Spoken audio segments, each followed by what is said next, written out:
You guys planning on beating that? Together. Hi everyone, it's Charlie. Hopefully you guys have had a chance to see Avengers Endgame by now. These are going to be my Easter eggs from the movie and references to all the previous MCU movies. There was so many callbacks. What I'm going to do is if my video gets way too long past like 15 minutes, I'll just break it in half and do a part 2. Because the movie is 3 hours long, of course there's going to be a crazy number of Easter eggs. So if you're new to the channel, be sure to subscribe to get all the Marvel videos. It's not stopping here. We have Spider-Man Far From Home this summer, then we have Comic-Con where we'll probably get our official Marvel Phase 4 schedule to learn about exactly what's coming next, even though we have a pretty good idea. We're still doing the Infinity Gauntlet giveaway too for the next couple of weeks. All you have to do to enter is be a subscriber and leave an Avengers comment on the video.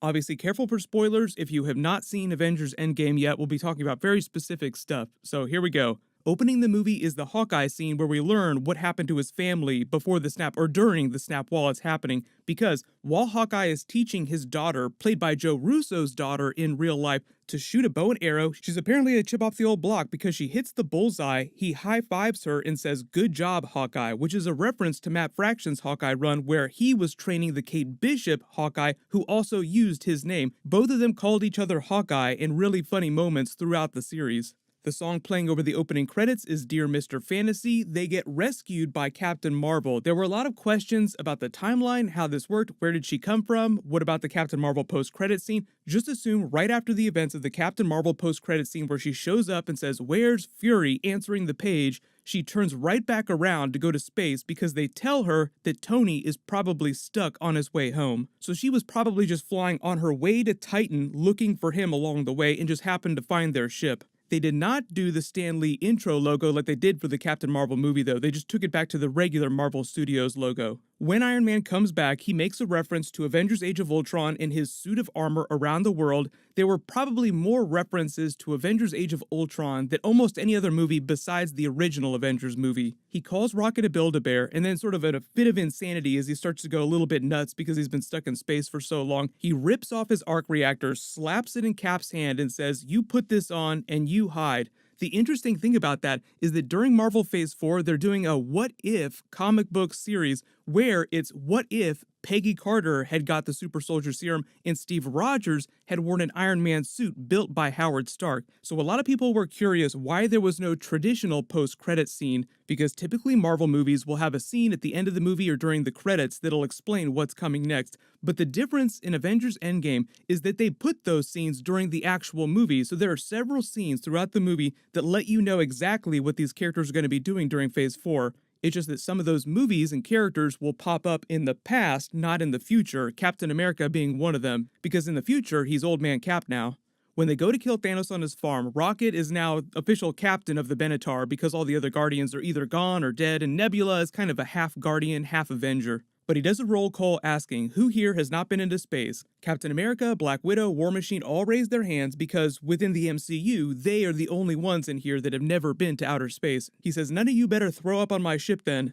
When they get to his farm, you see the Scarecrow from the comics, and in the end of the Infinity Gauntlet comic book storyline, he had become a farmer, so that's what he's doing here. The work is done, but Thor goes for the head second time around, so they kill Thanos within the first 10 to 15 minutes of the movie. There's a 5-year time jump, and you get a cameo from Joe Russo, one of the directors, playing one of the survivors in Captain America's grief counseling group. One of the other cameos is from Jim Starlin, creator of Thanos in the comics, and a couple other big cosmic characters that we'll probably see during Phase 4. The Easter egg for Captain America here is that he's sort of taken over Falcon's job, because this is kind of what Falcon did back during Winter Soldier. It's a 5-year time jump, so you're jumping around, finding out what everyone's like 5 years later, but you finally pick up with Ant-Man. That rat that helped him get out of the quantum realm is probably the true hero of the movie. You get a cameo from Ken Jeong. There were a couple community cameos. There's so many community people that have cameoed in the MCU now, but Ken Jeong was supposed to star during Avengers Infinity War, but a scheduling conflict kept him out. The Russos brought him back during Avengers Endgame to play the manager of the warehouse where Scott Lang's van has been this whole time. The other community cameo was Yvette Nicole Brown, who played a secretary in the 1970s S.H.I.E.L.D. base from Winter Soldier where they were going to get the Pym particles.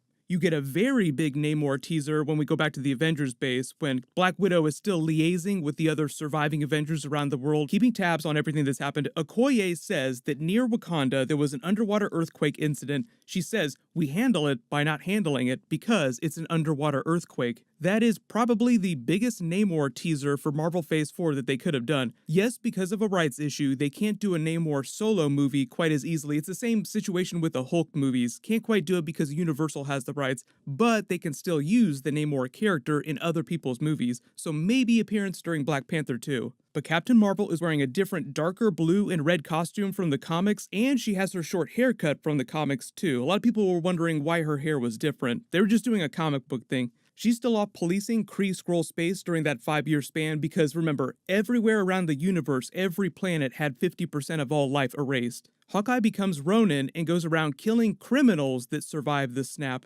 Rocket gets his blue costume from the Guardians of the Galaxy comics from the Annihilation Conquest storyline when that first team from the MCU originally formed in the comics. Iron Man has gotten married to Pepper Potts. He's living in nature in a cabin with a little bit of technology. They've had a daughter named Morgan Stark, which is a reference to an uncle of Tony's in the comics who's actually a villain. She comes out of her tent in the yard wearing Pepper Potts' rescue armor from the comics. That's right, Pepper Potts gets her full rescue armor that she wears much later in the film during the big third act battle. He jokes that mommy never wears the things that I buy for her, but they're also winking at the fact that she, Morgan Stark, might at someday become one of the young Avengers and take up his mantle as Iron Man or Ironheart or whatever you want to call her. Just remember that because of what happened to Tony Stark, she is now his heir apparent, so that eventually when she's a teenager and old enough, say like the same age as Scott Lang's daughter, who's a teenager now, she's old enough to join the Young Avengers and actually start wearing some of that gear because he says you like to go into the garage. Oh, I found it. You weren't looking for this? Oh, well, Daddy likes to go into the garage too, which at this point in his life is sort of a lo-fi version of his original basement where he used to tinker with all of his gear.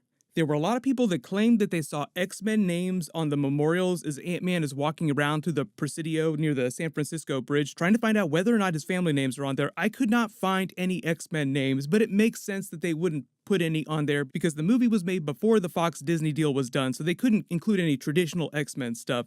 But when he goes back to his house to look for Cassie, he finds her. She's a teenager now, and because the movie ends 5 years in the future in 2023, when they do the Ant-Man and the Wasp sequel, presumably she'll still be a teenager and will be able to participate in things a la Stature from the comics, because there's a version of Cassie Lang once she becomes a teenager who joins the Young Avengers and acts a little bit like Ant-Man does, becoming giant woman, so to speak. They call her Stature, but she has the same abilities as Ant-Man in the comics. There was a lot of Young Avengers teasing going on during this. There have been rumors that they're working on a Young Avengers movie for a long time, but nothing official from Marvel has been said. They go to Tony to try and get his help. They make a bunch of Back to the Future jokes. Your plan isn't based on Back to the Future, is it? Tony references the vision he had during Age of Ultron. I didn't want to think it was real, but now it seems like it was. The thing is that during the third act battle with Thanos, you actually see Captain America's shield get cracked by Thanos' sword. It almost winds up looking exactly like his vision, albeit with a big twist, because they wind up winning the day. They talk about Doctor Strange. He calls him the Bleecker Street Magician because Doctor Strange lives on Bleecker Street. There were actually ballet shoes on Black Widow's desk after that 5 years later time jump. Remember, she was a ballerina in the Age of Ultron flashbacks. We still haven't learned a lot about her backstory. That's what the Black Widow prequel movie is probably going to tell us. They go to find Hulk because they need a big brain to help them figure out time travel, and he's become Professor Hulk. Bit disappointing that we didn't get to see that happen, but the way that Banner explains it is that about 18 months after the snap, he goes to a gamma lab and messes with himself and the Hulk a little bit more, and that's how he became Professor Hulk. So he did more gamma experiments about 18 months after the snap. And for those of you that are wondering, yes, he can still go back to being Banner if he wants, but the whole idea that he explains in the diner while he's wolfing down all that food and taking selfies with the kids is that he thinks the Hulk is the answer now, not the problem, so he likes the Hulk, so he doesn't want to go back to just being Banner. Professor Hulk, of course, big comic book Easter egg. There was a long run where he was a more chatty, intelligent version of Banner with the body of the Hulk. Just the best of both worlds, as he says during the movie, the mind of Banner in the body of the Hulk. When they're first experimenting with time travel using the van before Iron Man comes back, they have to use Hank Pym's quantum suit from Ant-Man and the Wasp. They make the white suits and they have to test it out. Hawkeye volunteers. They make a couple of jokes about time travel movies. They say A Wrinkle in Time, Bill and Ted's Excellent Adventure, Time After Time, Terminator, Time Cop, Hot Tub Time Machine, and even though it's not a time travel film, Iron Man calls Fat Thor Lebowski. So the funny thing about a couple of those references is that there are other MCU actors in this movie and in other big MCU movies that starred in the movies that they reference. So Lebowski was played by Jeff Bridges, who was Obadiah Stane. Nobody makes a reference to it. Say Lebowski looks an awful lot like that Obadiah Stane guy.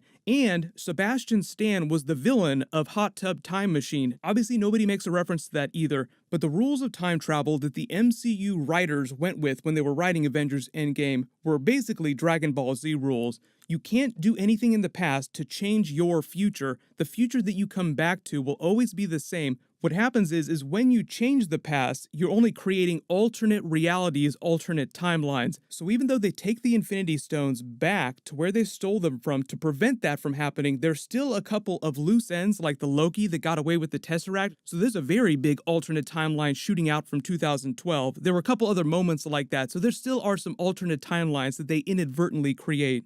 When Professor Hulk and Rocket go to New Asgard to pick Thor up, New Asgard is in the place where Odin told Thor to put it on the cliffside of Norway. Valkyrie comes back for a cameo. There are only a few Asgardians left because, remember, only about half escaped from Thor's ship before Thanos blew everyone up. Then half of those that survived got snapped. So they're way down, but Thor has completely gone PTSD and is trying to ignore everything, ignore reality. He's got this giant beer belly. He's living with Korg and Meek playing Fortnite. They even include gameplay from Fortnite in the movie. I don't know if that was a paid integration or if it was just a reference because Fortnite in real life does a lot of Infinity War, Avengers tie-ins like they did the Thanos with the Gauntlet last year. But in the comics, New Asgard was actually inside Oklahoma, so this is just their version of comic book New Asgard on planet Earth. Remember the ice cream from Infinity War, the Hulka Hulka burnin' fudge, Stark raving hazelnuts?